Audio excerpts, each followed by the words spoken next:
श्री गीता उपनिषदों का सार है। महाभारत युद्ध के समय रणभूमि में भगवान श्री कृष्ण ने अर्जुन को जो ज्ञान दिया था वह गीता में बताया गया है।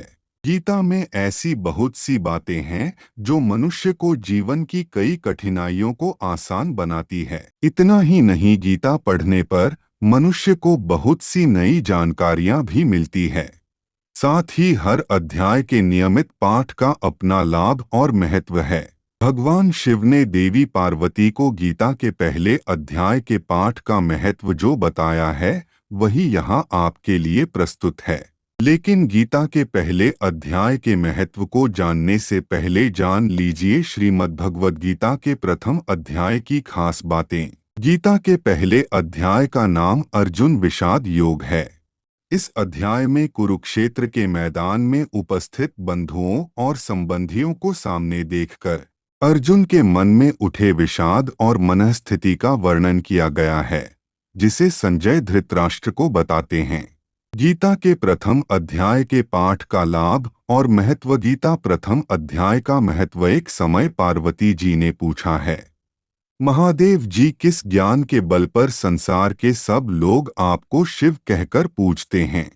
वृक्षाला ओढ़े और अपने सभी अंगों में शमशान की विभूति लगाएं, गले में सर्प और नर मुंडों की माला पहने हुए हो, इनमें तो कोई भी पवित्र नहीं, फिर आप किस ज्ञान से पवित्र माने जाते हैं?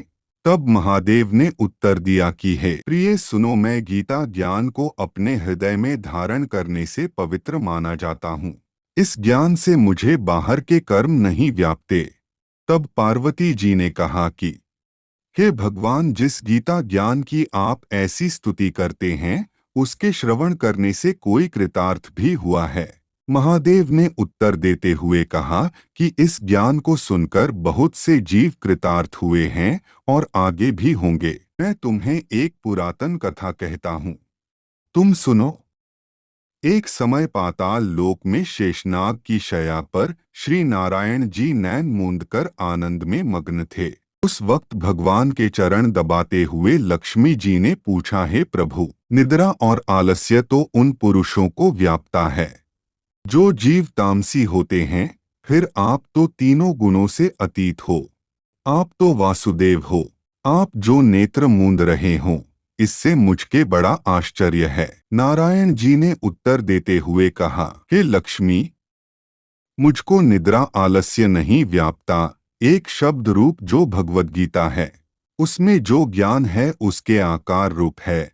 यह गीता शब्द रूप अवतार है।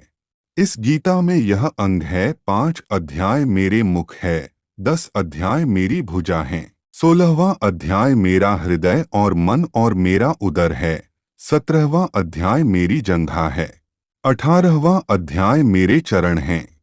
गीता श्लोक ही मेरी नाड़ियां हैं और जो गीता के अक्षर है वो मेरा रोम है। ऐसा मेरा शब्द रूपी जो गीता ज्ञान है, उसी के अर्थ मैं हृदय में विचार करता हूँ और बहुत आनंद प्राप्त होते हूँ। लक्ष्मी जी बोली, हे श्री नारायण जी, जब श्री गीता जी का इतना ज्ञान है तो उसको सुनकर कोई जीव कृतार्थ भी हुआ है, सो मुझसे कहो। तब श्री नारायण ने कहा, हे लक्ष्मी, गीता ज्ञान को सुनकर बहुत से जीव कृतार्थ हुए हैं, सो मुझसे कहो। तब श्री नारायण ने कहा, हे लक्ष्मी, गीता ज्ञान को सुनकर बहुत से जीव कृतार्थ हुए हैं। जाने महापर्व की तारीख और महत्व। एक व्यक्ति था जो चांडालों के कर्म करता था और तेल नमक का व्यापार करता था। उसने एक बकरी पाली। एक दिन वह बकरी चराने के लिए वन में गया और वृक्ष से पत्ते तोड़ने लगा। वहां उसे एक सांप से डंस लिया, जिससे वह तुरंत मर गया। मरने के बाद उसने बहुत से नरक भोगे और फिर उसका जन्म बैल के रूप में हुआ। उस बैल को एक भिक्षुक ने मोल लिया। वह भिक्षुक उस पर चढ़कर सारे दिन मांगता फिरे। जो कुछ भिक्षा मांगकर लाता वह उसे अपने परिवार के साथ मिलकर खाता और वो बैल सारी रात द्वार पर खड़ा रहता। उसके खाने पीने का भी कोई ख्याल नहीं करता था और सुबह होते ही बैल पर चढ़कर फिर मांगने निकल जाता। जब बहुत दिन हो गए तो वह बैल भूख से गिर गया, लेकिन उसके प्राण नहीं निकले। नगर के लोगों ने देखा और उस बैल को कोई तीर्थ का फल दे तो कोई व्रत का फल दे, तब भी उस बैल के प्राण नहीं छूटे। एक दिन गणिका आई, उसने लोगों से पूछा यह कैसी भीड़ है, तो उन्होंने कहा कि इसके प्राण नहीं निकलते, अनेक पुण्यों का फल दे रहे हैं, तो भी इसकी मुक्ति नहीं होती। गणिका ने कहा कि मैंने जो कर्म किया है उसका फल मैंने इस बैल को दिया है। इतना कहते ही बैल की मुक्ति हो गई। तब बैल ने एक ब्राह्मण के घर जन्म लिया। पिता ने उसका नाम सुशर्मा रखा। उसके पिता ने उसे पढ़ाया लिखाया। उसको अपने पिछले जन्म की सुध थी। उसने एक दिन मन में विचार किया, जिस गणिका ने मुझे बैल की योनि से छुड़ाया था उसका दर्शन करूं। विप्र चलते चलते गणिका के घर गया और कहा, आप मुझे पहचानती हैं? गणिका ने कहा, मैं नहीं जानती, तुम कौन हो? तब उसने कहा कि मैं वही बैल हूँ जिसको आपने अपने पुण्य दिए थे। तब मैं बैल की योनि से छूटा था। अब मैं विप्र के घर जन्म हूँ। आप अपना पुण्य बताएं। गणिका ने कहा कि मैंने अपने जाने पुण्य नहीं किया, परंतु मेरे घर एक तोता है। वह रोज सवेरे कुछ पढ़ता है। मैं उसका वाक्य सुनती हूँ। उस पुण्य का फल मैंने तुम्हें दे दिया। ऐसी झूम उठेंगे। तब विप्र ने तोते से पूछा कि तू सवेरे क्या पढ़ता उठें?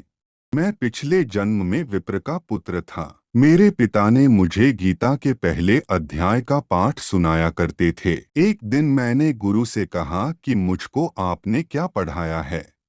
तब गुरुजी ने मुझे शाप दिया कि तू तोता बन जा। इसके बाद से मैं तोता बन गया। एक दिन बहेलिया मुझे पकड़ ले आया और एक विप्र ने मुझे मोल ले लिया। वह विप्र भी अपने पुत्र को गीता का पाठ सिखाता था।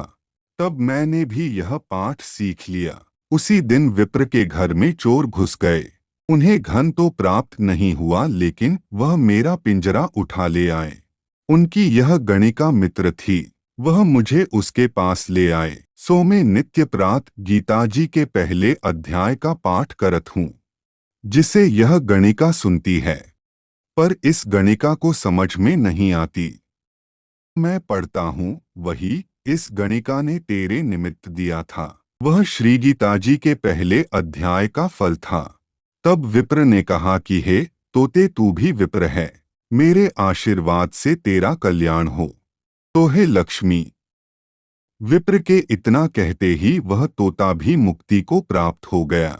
तब गणिका ने बुरे कर्म छोड़ भले कर्म ग्रहण किए और नित्य स्नान करके श्री गीताजी के प्रथम अध्याय का पाठ करना शुरू कर दिया, जिससे उसकी भी मुक्ति हो गई। ऐसा है गीता के प्रथम अध्याय के पाठ का महत्व।